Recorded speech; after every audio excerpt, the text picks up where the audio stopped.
hundaa danda'a keessatti kan argamtan akkam jirtu nagaa keessanii aan iddoon turetti iddoon jirutti nagaadha isa nagaa koodachaa baay'isee akkasuma isiniif nagaa isa ta'e gooftaa maqaan isaa ulfaatu egaan torbanoonni darban kun torban karaa baay'ee waaqayyo nu tajaajilaa turedha kallattii garaa garaatti ergaa waaqayyo dhaggeeffachaa dubbii waaqayyo hubachaa gorsaa fi hubannaa dubbii waaqayyotti hundee godhachaa akkasin turtan nan abdadha jaallatamoo obboloota koo baay'ee kanan kabaju nagaan hunduma keessaniif haa ta'u addumatti tajaajiltooti iddoo kana keessatti argamtan akkasuma geggeessitoota waldaa keenyaaf waaqayyo bara keessa na eebbisu jechuun barbaada akkasuma sagantaawwan hundumaa dhaggeeffachuudhaan dubbii waaqayyo asirraa darbu hundumaa utuu hin dabarsin yeroo keessan eeddanii amanamummaadhaan warra dhaggeeffattan waaqayyo bara keessan haa eebbisuun isiniin jechuu barbaada eeyyee egaan torbanawwan achaantu keessa dubbii waaqayyoo karaa gaa'elaa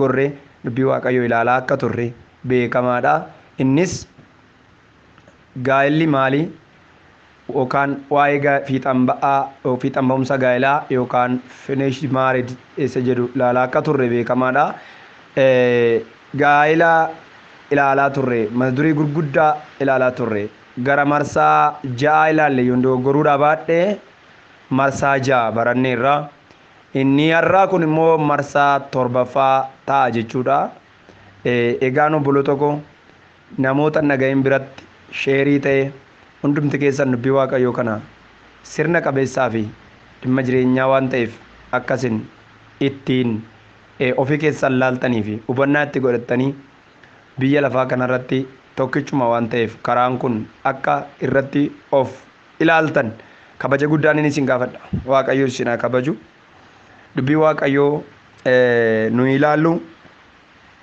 guyyaa har'aa kana kan nu ilaallu waadaa fi hidhaa gaa'elaa kan jedhudha haa ta'u malee maaliif gaa'ela maaliif waldaan gaa'ela barsiiftee eebbisiifti gaa'elli waldaa keessatti dhaabbatamu maal fakkaata gaa'ela waldaan alaa fi gaa'ela waldaa keessaa ilaallee turre yoo yaadachuudhaa baattan torban darbee kana ilaalaa turre waldaa keessatti gaa'elli dhaabbatu gaa'ela akkamiiti waldaan alatti gaa'elli dhaabbatu gaa'ela akkamiiti gaa'elli waldaan alaa miidhaa maal qaba gaa'elli waldaa keessaa immoo miidhaa maal qaba faayidaa maalis qaba waldaan kiristaanaa immoo maaliif gaa'ela eebbifti yookaan maaltu ishii galche gaa'ela keessa kan jedhu ilaalaa turreetu akka garaa garaatitti kuticha ibsaa turre maaliif barsiifti waldaan kiristaanaa gaa'ela jennee adaraa waaqayyotti kenname waan ta'eef adaraa waaqayyotti kenne baati jennee dirqamni jaalalaa waan jiruuf jennee ergama ishii waan ta'eef ergamni waldaa kiristaanaa immoo waan qulqulluu ta'e waldaa kiristaanaa keessatti oomishuu jennee seera waaqayyoo raawwachiisuudhaaf lafarra kaa'amte waan ta'eef waldaan kun seerri waaqayyoo immoo waldaa kiristaanaatti kenname waan ta'eef jenneetu ilaalaa turre jechuudha waldaan kiristaanaa waan hundumaa caalaa seera waaqayyoo eegdi kanaaf si'a tokko tokko namoonni cabsanii mirga mataa isaanii mirkaneeffachuudhaaf yeroo barbaadan walitti bu'insi tokko tokko akka uumamu ilaalla seera waldaan kiristaanaa qabdurra darbee cabsee namni waan barbaade godhu akka waldaa kiristaanaa walitti bu'u dhaloota waldaa kiristaanaa walitti bu'antu baay'ata jechuudha yeroo kana isa kanaaf seera waaqayyoo raawwachuu fi raawwachuu dhiisuun waldaa kiristaanaatti kenname waan jiruuf waldaan saboo kana waan qabduuf seera waaqayyoo kabachiisuu waan qabduuf waldaan kiristaanaa gaa'ela barsiifte kan ishiin eebbisiiftu kanaaf kan kana fakkaatan baay'eetu jira jechuudha walumaa galatti waldaan kan gaa'ela barsiiftee eebbisiiftu misirroo kiristoos ishii sirrii oomishuudhaaf jechuudha misirroo kiristoos ishii sirrii kiristoos gaafa dhufe misirroo inni gara mana isaa waaqarraatti fudhatee galu oomishuudhaaf waan xuraarraa namoota eeguudhaaf gaa'ela eebbifte jechuudha kana dhaabbannee mul'ata 19:7 bifa kanaan waldaan maaliif gaa'ela akka barsiiftee eebbisiiftu gaa'ela waldaa keessa waldaan alaa bifa kanaan ilaalle jechuudha har'a garuu waadaa fi hidhaa gaa'elaa kan jedhu walii wajjiniin ilaala haa ta'u malee isa dura dubbii waaqayyoo iddoo tokko dubbifanneetu walii wajjiniin ilaalla jechuudha macaafa qulqulluu keessaa uumama boqonnaa 2 isarra jiru guyyaa jalqabaa kan ittiin jalqabne isan dubbisaa kanaafis dhiirrii fi Kanaafis dhiirri abbaa isaa fi haadha manaa isaatti simmaxxana. Isaan lachanuus foon tokko hin ta'u. Namichii fi haati manaa isaa qullaa isaanii turan. Lamaan isaanii garuu waliin salphatanii. Ameen. Mee Waaqayyoon kadhanna. Abbaa keenya mootii waaqaaf lafaa guddaa gurguddoota gararraa jabaa jajjaboota gararraa qulqulluu mootii waaqaaf lafaa guddaa maqaa kee eebbifna. Maqaa kee kabajna yaa Waaqayyo. Situ nu gargaare, si ayyaana nu baay'ise, situ humna nuu kenne yaa Waaqayyo. Humna ati nuu kenniteen iddoo kana geenyeerraa, gargaarsitu nu gargaarte lafa kana geenyeerraa. Kanaaf maqaa Yesuus Kiristoosiin finnii galan huqubaan bara baraan si Waaqayyoodhaaf haa ta'u. Eeyyee yeroof daqiiqaa kana utuu si kabaju, utuu si waaqeffadhu, utuu guddaa maqaa keef ulfina laadhuun yeroo kana immoo humna maqaa keetiin humnoota hafuura ammeenyaa, humnoota xuraa'oo qilleensa kanarratti aboo kan qaban, humna kan qaban, lafa kanarra kan socho'an, lafa kanarra kan deeman, ergamoota seexanaa qilleensa kana yaabbatanii deemanii sammuu namaa waraanan, qalbii namaa kan waraanan, dhukkuba, gidirfama, rakkina, boo'icha, gadda, duumessa yaadduuf gaddaa sammuu namarra kan ka'an, fagoo irraa dhiyoo irra darbatamanii obboloota koo kanallee gola lafa isaan jiranitti dhukkubaan, rakkinaan, yaaddoodhaan gidirsuudhaaf warra ergaman hundumaa maqaa kee maqaa Yesuusiin nadhaa lafa kanarraa qilleensa kanarraa maqaa Yesuusiin kan dhaaman haa ta'an. Maqaa Yesuusiin kan dhaaman haa ta'an. Maqaa Yesuusiin kan dhaaman haa ta'an. Humni kee lafa kanarra lafa nani jiru lafa obboloonni koo jiranitti dhugaa kee isaan agarsiisu. Maqaa Gooftaa Yesuusiin ameen. Sagalee Waaqayyoo kana kan nuti ilaallu hundee keenya dubbii Waaqayyoo irra dhaabbanneeti kan nuti ilaallu wanta dubbii Waaqayyoon alaa waan asinitti dubbadhu yoon qabaadhe waan macaafi qulqulluun kun nan deeggarre waan asinitti dubbadhu yoon qabaadhe ani itti adabamuun koo waan hin hafneef isin immoo dubbii Waaqayyoon isananii itti qophaa'ee itti yeroo koo gubee isin biraan ga'u kana dhaggeeffattanii itti fayyadamuu yoo baattan immoo firdii isaa kan keessan akka ta'e isinitti himaa jechuudha. Lamaan keenyarra firdii jira jechuudha. Yoo an dubbii Waaqayyoon ala qilleensa fuudhee yoon sina boochise natti faradamaa. Isin immoo dubbii Waaqayyoo isa jiraataa kana sirnaaf toora qabeessan dhaggeeffattanii itti fayyadamuudha yoo baattan an keessanis akkasuma ta'a jechuudha. Kanaaf kana jalaa immoo Waaqayyo nu haa baasu dubbii Waaqayyoo dhaggeeffachuu ittiin of ilaaluu akka dandeenyu Waaqayyo nu gargaara dheena manaa.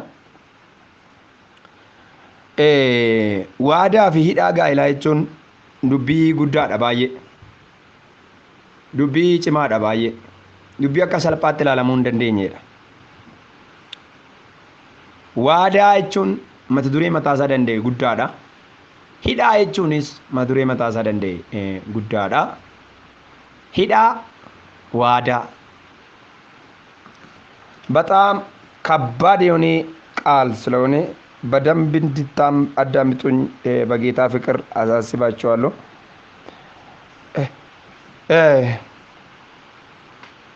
ዋዲያ ፊ ሂድhaa gaa'elaa namoota wal fuudhan lama gidduutti dubbii sana cimsuudhaaf yookiin hidhaa gaa'elaa jedhama.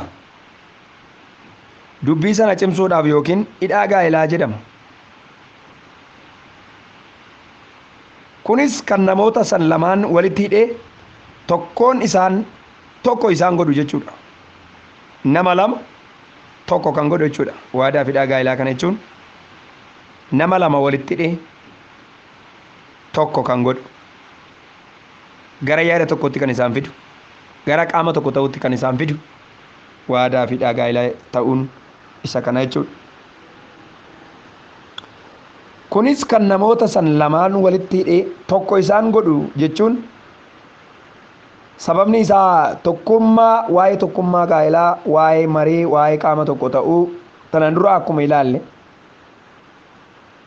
kaayyoo gaa'elaa tokko ta'uudha waan ta'eef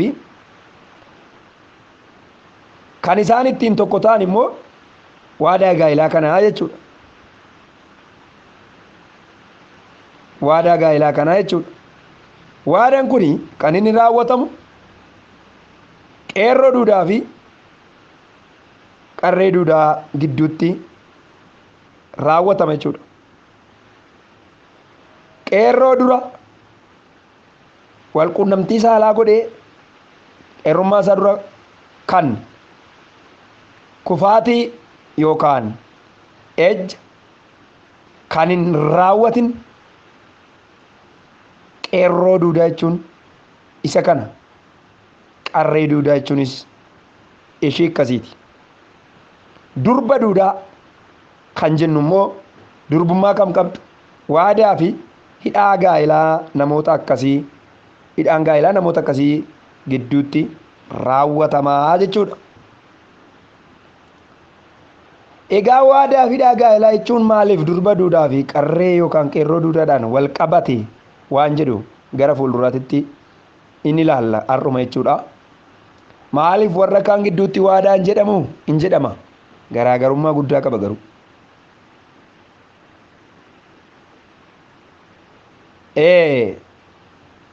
Durba duudaa yookaan haadha manaa qeerrummaa keetiidha. Isa raajinii Ermiyaas haadha manaa qeerrummaa keetirraa manamummaa hin dhabinedha. Qeerrummaatti wiisaa tanaan dura waan tokko iyyuu kan hin raawwatin jechuudha. Qeerroo duudaa jechuun tanaan dura durba tokko wajjin iyyuu walitti dhufeenya yookaan gininyuunneti minim yaalaa argee jechuudha waan tokko iyyuu. Inni kun qeerroo duudaa jedhama. Durba duudaa jechuun immoo tanaan dura dhiira biraa wal argitee kan hin beekne fayyaa kan jirtu jechuudha. Egaa nan komatinaa waa macaafannaa isa waan haasa'uuf. Ilaamee caafata qulqullaa keessaa akkas jedha. Akka Israa'elitti, akka aadaa Israa'elitti durbi tokko durbummaan gaafa irraa fudhatamu uffata ofirraa baafteetu mataa addatteetu salphina guddaa waan ta'eef karaarra gadi baatee deemti akka nama maraate ulfina dhabeette በጣም ከባድ ውርደት እንደሆነ እንደ መጽሐፍ ቅዱስ ይናገራል ማለት ነው። አካ አዳ እስራኤልቲ አዱማን ባየ ውልፋታዳ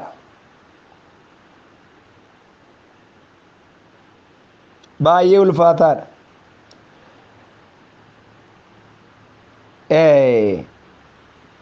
ዋደንጋ ኢላካ ኢሳን ከነ ግዱት ጩዳ ከራወተም ዮ ኢሳን ኩን ለማን ቢፋ ከናን እንጅረተ waadaan sun waadaa akkamii akka ta'e adeemsa keessan ilaalla jechuudha. Yoo kana ta'uu baate yoo jarri kun bifa kanaan jireenyi isaanii, hafuurri isaanii, foon isaanii waliif eeggannaa kan hin qabne ta'e akka nama muka daana'oon yookaan muka urtoo nyaateen mana ijaaruu yaaluu ta'a jechuudha. Muka urtoo nyaate urtoo yookaan ololee yookaan qinqanii kan nyaate jechuudha. Mana yeroo ijaartan maal ta'a? Keessi isaa dhumaa waan ta'eef hin dhaabbatu danda'e mana qabee danda'e dhaabbachuu hin danda'u inurraa jechuudha. Humna dhabaa jechuudha keessi isaa waan hin jirreef jechuudha. Keessa gaa'elaa fayyaa kan taasisu amanamummaa gaa'ela duraanii jara san lamaaniiti jechuudha. Isa kanaaf waan hin jirree waadaa galuun booddee qaaniidhaan lafa ilaalu waan ta'eef waadaa fi hidhaa gaa'elaa jechuun egaa kan namoota kana tokkummeessu yookaan tokko isaan taasisu jechuudha. Namni waadaa fi hidhaa gaa'elaatiin alatti tokko ta'uu yookiin walitti maxxanuu tasayyuu hin danda'u. Waadaa fi hidhaa gaa'elaa kana cimsuu yookaan jabeessuu kan jabeessu immoo kakuu gaa'elaa jedhama. Kanaaf itti fufnee waa'ee kakuu gaa'elaa ilaalla. Kakuu gaa'elaa jechuun maal jechuudha? Gaa'ela isa keessa kakuun jira. Namoota tokko akkas jedhu waldaan kiristiyaanaa hin jirretti macaafa qulqulluu kana wal qabsiisu, dhagaa wal ciniinsisu, muka wal ciniinsisu, biiftuun lixaa jirtu kun na fudhattee haalitti hodhu, dukkana yoo ta'e dukkanni kun naan bariin jedhu, guyyaa yoo ta'e guyyaan kun otoo guyyaan kun keessaan dhumin akkasana haa godhadhu. Sibiila wal qabsiisu, muka wal qabsiisu, macaafa wal qabsiisu, waan garagala wal qabsiisuun macaafni qulqulluun tasa gonkayyuu hin iyyamu. Kana hundumtu akka beeku nan barbaada. Godhameeras yoo ta'e kun dogoggora guddaadha. Nama wayiitu akkas naan jedhe. Nama wayii kaksiifadhu macaafa qulqulluu qabsiisee naan jedhe. Macaafni qulqulluun kana siin iyyamu waan ta'eef nama kaksiisuun hin danda'amu. Kanumaa macaafa qulqulluu qabadhuu kakadhuun eessaa fidde kana. Dogoggora guddaadha kun hin jedheen. Inni isee namni sun illee. Kanaaf waan tokko isinitti hima. Kakuu gaa'elaa jechuun macaafa qulqulluu wal qabsiisuudhaan gargari kan akkas hin beektan nan barbaada. Maa inni kakuun gaa'elaa? Kakuun namoota lama yookaan lamaa ol ta'an gareenis ta'e sadarkaa biyyaatiin kan waliif dubbii irratti walii galan sana eeguudhaaf kan godhamudha jechuudha. Waaqayyo iyyuu saba isaatiin kakuu galee ni eega ittinis akka bulchu macaafni qulqulluun ni dubbata. Yeroo garaagaraa keessatti waaqayyo namoota garaagaraa wajjin kakuu gurguddaa ni gala. Kanaafuu namoonni dubbii isaanii cimsuudhaaf kakuu yeroo waliif galan ni argina. Kunis dubbiin isaa sirrii ta'uu isaa raggaasisuudhaaf maqaa waaqayyoo ni waamaa jechuudha. Maqaa waaqayyoo ni waamaa. Waaqayyo duratti akka seeraaf dubbii waaqayyootiitti dhugaa jiruun waliif waadaa galuu kakuu galuu jechuudha. Kakuun waan cimsanii eeganidha. Kakuun baay'ee ulfaataadha. Kakuun baay'ee cimaadha. Kakuun gaa'ela kakuuwwan jiran hundumaa irra ni jabaata. Cimaadha jechuudha. Sababni isaa hanga du'aatti kan hin geeddaramne waan ta'eef akka salphaatti kan ilaalamu miti. Hanga du'aatti waan hin jijjiiramneef iskamoota duras waada nama amma du'aatti baay'ee cimaadha jiran. Waada nama du'aatti baay'ee cimaadha. Ulfaataadha jechuu barbaadetan. Amma du'aatti waada nama du'aa baay'ee ulfaata.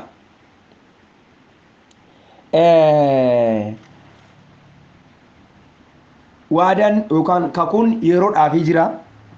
Kan yeroo dheeraa jira. Baay'ee kan ulfaatu garuu isa barabaraati. Isa barabaraati. Kakuun kun kakuun gaa'elaa kun bakka lama gurguddaatti qoonnee ilaala. Kakuu gaa'elaa bakka lama gurguddaatti qoonnee ilaala. Innis tokko waadaa afaanii fi laphee. Waadaa yookaan kakuu afaanii fi laphee. Inni kun maal jechuudha? Dubbiin kun bara jireenya keenyaa keessatti waanuma salphaa fi qoosaa yookaan tapha ijoollee ta'ee mul'achaa jira. Oromoon illee yeroo mammaaku waan tokko dubbata. Kan dubbatan baduu irra kan dhalchan baduu wayyaa jedha. Kunis maal ibsaa? Wanti dubbatan tokko amma ulfaataa fi rakkisaa akka ta'e mirkaneessa jechuudha. Kakuu yookiin waadaan afaanii fuula waaqayyoo fi fuula amantootaa waaqayyoo duratti dhaabbatanii galan waadaa hanga du'aati malee waadaa hanga rakkinaa, hanga dhukkubaa, hanga hiyyummaa, hanga waan kana fakkaatanii miti.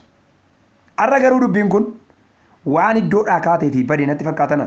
Sababni isaa namni waadaa yookaan immoo kakuu kana seenuunis cabsee ba'uunis itti ulfaachaa hin jiru. Waadaa siin gala, waadaa siin diiga. Dubbiin kun garuu dhugaa baatuu cimaa fuula waaqayyootti nama irratti ijaajjabinaan dhugaa ba'uudha. Kanaafuu waadaan afaanii fi laphee ofiitiin waadaa galan kakuu gaa'elaa jedhama. Kakatanii eeguu yookaan kabajuu dhiisuun immoo harka ofiitiin of ajjeesuu wajjin waliin caalu. Egaa waadaa laphee fi kakuu waadaa fi afaanii waadaa afaanii fi laphee jechuun yookaan kakuu afaanii fi laphee jechuun fakkeenyaaf gaa'elli tokko yeroo geggeeffamu toora yookaan sirna waldaan kiristiyaanaa waaqayyoo afaan godhatee harka godhatee bakka bu'aa godhatee biyya lafaarra kaa'ee karaa waldaa kiristiyaanaa yeroo geggeeffamu namni tokko gaa'ela yeroo dhaabbatu kan inni waadaa galu akkas jedheetu waadaa gala. An yeroo rakkinaatti yeroo dhukkubaatti waan baay'eetu jedhama. Hanga du'aatti maal jedha waan hedduu waadaa gala. Fuula waaqayyoo fuula saba waaqayyootti fuula waaqayyoo fuula saba waaqayyootti akka kanatti waadaa galeetu dhaabbatee fuula waaqayyootti kakuu guddaa kanaa walii kakatu jechuudha lamaan isaanii. Inni kun immoo firdii guddaa akka qabu baay'ee dubbii ulfaataa fi dubbii cimaa akka ta'e aba waldaan kiristiyaanaa qabduunis baay'ee ulfaataa akka ta'e hin dubbatame jechuudha. Namoonni gaa'ela diigan ani isaan hin milkoofneef yeroo baay'ee waadaa kana galanii fuula waaqayyoo fuula saba waaqayyootti ragaa dhaabanii kakatanii deebi'anii waan diiganiif deebi'anii manni isaan ijaarratan hundinuu diigamaa jalata. Isa kanaaf dubbii ulfaataa fi cimaan gaa'ela keessatti waadaa afaanii fi laphee fuula waaqayyoo fuula saba waaqayyootti kakatan kanadha jechuudha. Tarii namoonni tokko tokko immoo nu karaa waldaa kiristiyaanaa gaa'ela waan hin dhaabneef waldaan waan nu hin beekneef jaarsoliin lubni yookaan paastariin waldaa waan nu hin beekneef gaa'elli keenya kun seera qabeessa miti gaa'elas jedhamuu hin danda'u jedhanii namoonni yaadan tokko jiru. Macaafni qulqulluun kan haasa'u Phaawulos namni tokko dhiirri tokkoof durbi tokko iddoo tokkotti walii wajjiniin ciisicha gaa'elaa gaggeessara yoo ta'e jarri sun foon tokko waan ta'aniif deebi'anii gargar hin ba'in jedha. Dogoggora yoo haa ta'u malee jarri sun foon tokko walii wajjin ta'aniif. Namni jalqaba ciisicha gaa'elaa nama tokko wajjin raawwate namni sun haati manaa isaa ni sirriin abbaan manaa ishii ni sirriin nama inni jalqaba yookaan ishiin jalqaba walii wajjiniin adeemsa san jalqaban ta'uusaa macaafni qulqulluun dhugaa jiru lafa kaa'a. Kanaaf namoonni tokko tokko haadha manaa tokko wajjin jiruyyuu malee haadha manoonni isaanii ala baay'eedha. Dubartoonni tokko tokko abbaa manaa tokko qabuyyuu yoo ta'e iyyuu dura haa abbaa manootaa baay'ee qabu. Kanaaf warra jala jiranii warra wajjin jiraniin haadha manaa sadaffaa, arfaffaa, shanaffaa kan jedhaman namoonni baay'een jiru jechuudha. Ija macaafa qulqulluutiin yeroo ilaalu sababni isaatu namoonni gaa'ela jalqabanii waadaa gaa'elaa diiganii nama tokko wajjin jiraatanii deebi'anii diiganii namoota kan biraa wajjin jiraatan gaa'ela jedhamu otoo hin taane inni kun ejja kan jedhamu ija macaafa qulqulluutiin gaafa ilaalamudha. Isa kanaaf ulfaataa fi cimaa ta'uunsa waa'een gaa'elaa baay'ee cima jechuudha. Isa kanaaf yeroo barumsa gaa'elaa kana isin jalqabsiisu ani biyya lafaa kanarraa waan baay'ee balaaleffadhu ulfaataa fi guddaa samii kana caala natti ulfaatu kan ta'u gaa'elli ija dubbii waaqayyootiin gaafa ilaalu baay'ee namni akka koo gaa'ela sodaatu hin turre waaqayyo gooftaan machaa akkuma sodaadhu anaaf gaa'ela ulfinaa kenneera ulfinni kan isaa ta'u. Isa kanaaf ulfaataadha cimaadha jechuudha.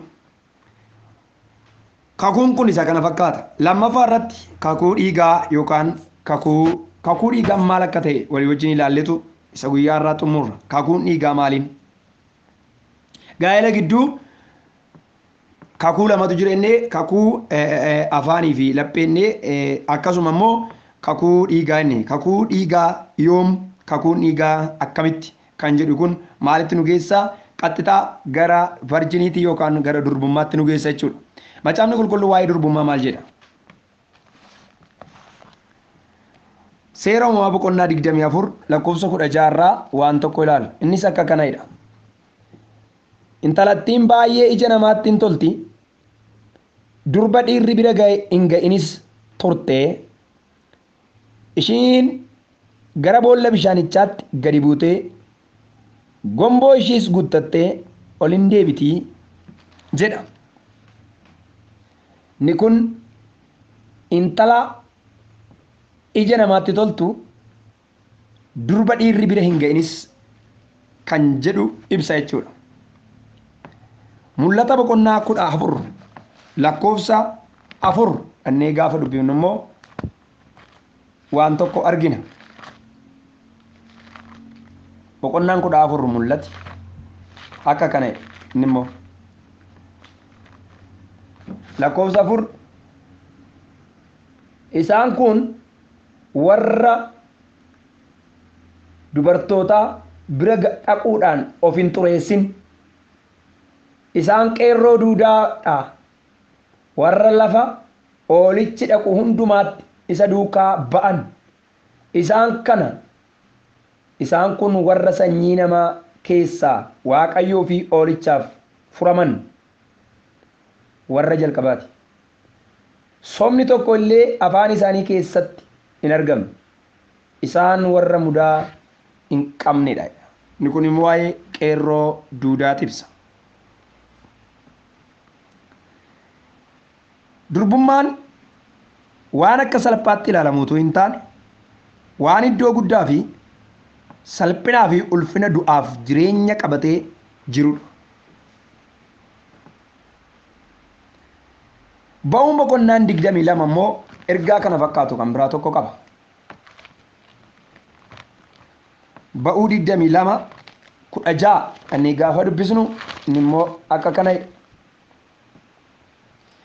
namni durba hin kaadhimatamin sossobee yoo wajjin ciise qaraxa ishii baasee haa fuudhuudha. Sababni isaatu kakuu dhiigaa jechuun iddoo kanatti ifaadha. Qaraxa ishii baasee haa fuudhu jechuun namni biraa hin fuudhin jechuudha kun. Abbaan manaa intalatti namichaaf kennu raawwatee yoo dide immoo namichi horii qaraxa durba tokkoof ta'u haa baasuudha.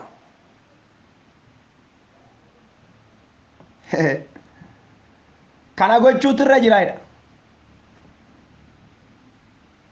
Sababni isaatu kakuu namni hin argine tokko kakuu dhiigaa walii wajjiniin waan raawwataniif jarri kun macaafni qulqulluun akka kanatti dhimma waadaa yookaan kakuu gaa'ela gidduu kakuu afaaniif lapheen jenne sanadha. Kakuu dhiigaa jechuun garuu kanaa wajjin akka wal qabatu cimsinee macaafa qulqulluu kanarraa kan arginu ta'a jechuudha. Keessa deebiin 22 immoo waan tokko jedha. Keessa deebiin 22. Keessa deebii 22 13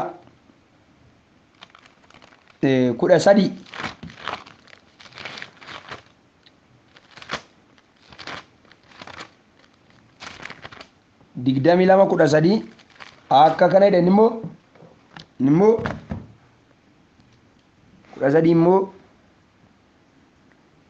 mi'a kee wajjin wanta kara qabu kan ittiin lafa 22 13 hanga 21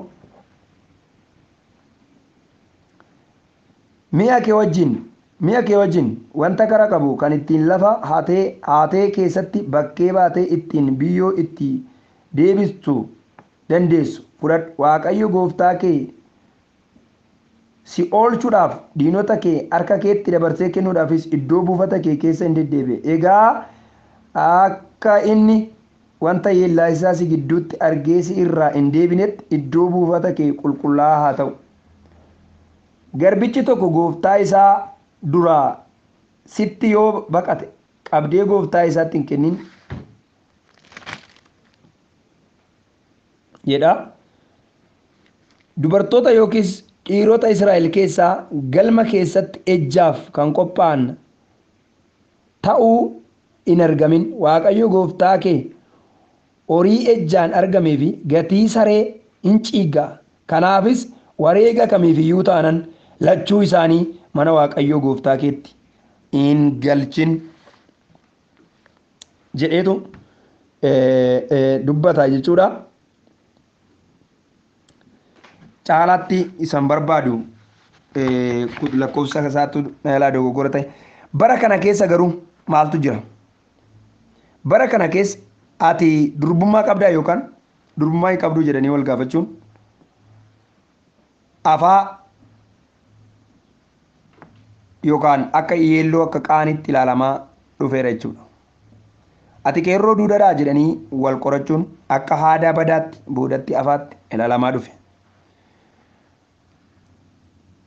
Namni wanta akkasii gaafatu yookaan yoo jiraate immoo kuni doofaa yookaan immoo faaraa jedhamee akka ilaalamu yookaan akka ilaalamtu taasise jechuudha.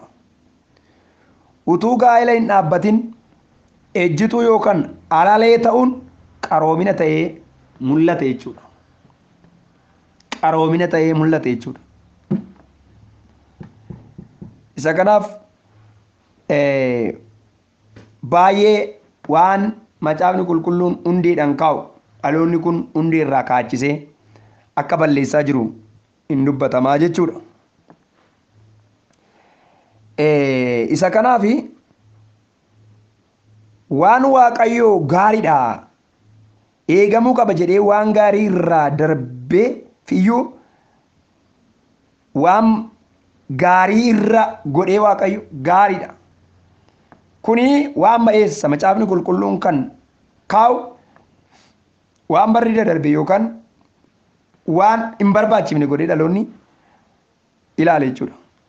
Waan waaqayyo gaarii miti irraa of eeggadhaa jedhe immoo qaroominaa fi ogummaa cimaa taasiseetu ilaaluu jalqabe dhaloonni keenya.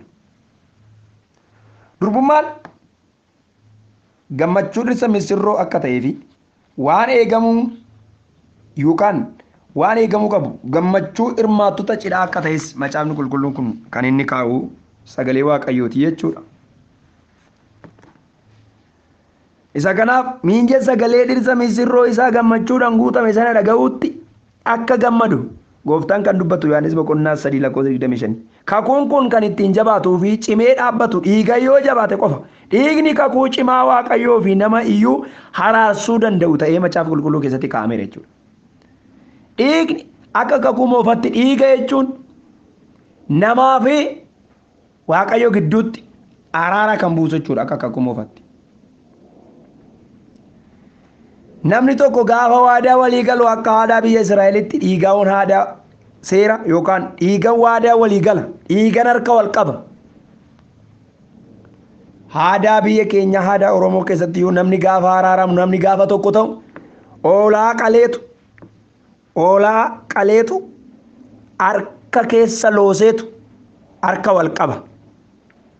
Garaa keessa mar'umaan ureetu keessa walii garaa keessa holoosaniitu harka wal qabu. Namni akkasitti harka wal qabe deebi'ee waliin jibbu araarameera barabaraan tokko ta'eera jechuutti qaba. Aadaa biyya keenyaa aadaa Oromoo keessatti iddoo tokko tokkotti mul'ata. Nama baay'ee wal lole tokko taasisuudhaaf araarsuudhaaf oolaa fayyaatti garaacha kana keessa billaadhaan baasaniitu keessa harka wal baasanii harka wal qabu. Egaan macaafa qulqulluu keessatti dhiigni iddoo guddaa akka qabu ilaalla jechuudha. Kakuun kun kan ittiin jabaatu cimee kan ittiin dhaabbatu dhiiga ta'uu isaa argina. Waaqayyo waan hojjetuu fi hojjeteen sirrii fi qajeelaadha. Kanaafuu kakuun gaa'elaa kan ittiin jabaatu durbummaan akka jiraatu godhee jechuudha. Hin barbaachisu ta'e waaqayyo hin kaa'u durbummaadhuma iyyuu hin kaa'u. Barbaachisaa ta'uu isaarraan kan kaa'e waaqayyo. Dhiigaan kakuu galamu kakuu yookaan waadaa cimaadha jechuudha. Waadaa cimaadha jechuudha. Baay'ee waadaa cimaadha. Kakuun dhiigaa salphaa miti. Kakuun dhiigaa baay'ee ulfaatana. Keessa deebii 22:13 namni tokko niitii fuudhee erga bira ga'ee booddee yoo ishii jibbe inni dubbii nama yeellaasisuun ishii adheessee ani intala kana nan fuudhee garuu yeroon ishiitti dhiyaadhe immoo milikkita durbummaa ishii nan dhabe yoo jedhe abbaan intalattii fi haati ishii milikkita durbummaa ishiitii karra keellaa mandarichaa lafa maanguddoonni mandara sanaa itti wal ga'anitti geessanii isaanitti haa dhiyeessan. Ilaalaa amma ulfaataa akka ta'e yemmus abbaan intalatti maanguddootan ani intala koo namicha kanatti nan heerumsiise inni immoo ishiin jibbe kunoo ammas dubbii nama yeellaasisuun ani milikkita durbummaa intala keetii hin arganne jedhee ishii adheessee amma garuu milikkinni durbummaa intala kootii kunooti haa jedhu abbaadha minne akkana jedhu hin falma jechuudha. Milikkita durbummaa ishii baatetu yaa'ii biyyaa duratti maanguddoota biyyaa duratti dhaqee yoo abbaan manaa ishii dhiise intalli koo durbummaa qabdi jedheetu dhaqee milikkita durbummaa ishiitii fuudhee falma guddaa dhiyeessa jechuudha. Amma garuu milikkita durbummaa intala kootii kunooti haa jedhu wayyaa sanas maanguddoota mandara sanaa duratti haa diriirsan. Yeroo sanatti maanguddoonni mandara sanaa namicha fuudhanii haadhaanan sababii inni durba Israa'elirraa maqaa gadhee kaa'eefis meetii sheqelii gatii haa baasisan intalattiin immoo haadha manaa isaa haa taatu bara jireenya isaa guututti ishii gad hin dhiisinedha. Waa'een durbummaa baay'ee cimaadha jechuudha. Yesuus isa kanaaf obboloota koo waa'een durbummaa baay'ee ulfaata waan ta'eef caalatti waan dubbadhu kana kan cimsu macaafa qulqulluu keessa deebii ማን አማርኛ ዘዳግም ደማ በቆና 22 ለኮብሰ 13 irraa baay'ee ulfaataa akka ta'e maatiyyuu kan maqaadhaatu abbaayyuu kan maqaadhaatu kakuun dhiigaa durbummaa baay'ee cimaa akka ta'e achirraa kan hubannu dha jechuudha. Waadaa fi hidhaa gaa'elaa utubee kan baatu kakuu gaa'elaatiin kakuu gaa'elaa kun lamaan isaayyuu cimaa fi eeggatamuu kan qabudha jechuudha. Gaaffii yoo qabaattan yeroo biraa na gaafadhaa ulfaadhaa waaqayyo isin haa eebbisu.